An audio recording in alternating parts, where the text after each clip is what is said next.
યાત્રાધામ ડાકોરમાં પુરુષોત્તમ માસની પૂર્ણાહુતિના આડે હવે માત્ર એક જ દિવસ બાકી હોવાથી રણછોડરાયના દર્શને શ્રદ્ધાનું ઘોડાપૂર ઉમટ્યું છે। પવિત્ર અધિક માસનું પુણ્યનું ભાથું બાંધવા માટે ડાકોરમાં 3 લાખથી વધુ ભક્તોનું માનવ મહેરામણ હિલોડે ચડ્યું છે।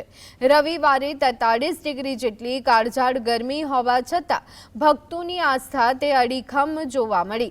આકરા તાપની પરવા કર્યા વગર કાળિયા ઠાકોરની એક ઝલક મેળવવા માટે ભાવિકો 2 કિલોમીટર લાંબી લાઈનોમાં વ્યાકુળ બન્યા હતા। આ પાવન અવસરે પ્રભુ રણછોડરાયને સોનાના કિંમતી આભૂષણો અને ગરમીથી રાહત આપતા શીતળ ચંદનનો વિશેષ અલૌકિક શૃંગાર તે કરાયો હતો।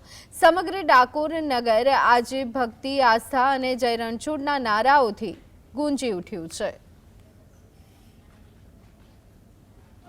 ચાલી રહ્યો છે એટલે રાજા રણછોડરાયના દર્શન કરવા અમે આવ્યા છે। આટલા દૂરથી અહીંયા લાખોની સંખ્યામાં પબ્લિક છે, પણ અમે રાજા રણછોડના દર્શન કર્યા વગર કશે જવાના નથી પાછા, કારણ કે અમારી એટલી આસ્થા ને એટલી મનોકામના અહીંયાથી પૂર્ણ થઈ છે કે અમે એટલા દૂરથી અહીંયા દર્શન કરવા ભગવાનના આવ્યા છીએ અને અમારા દર્શન બહુ સારી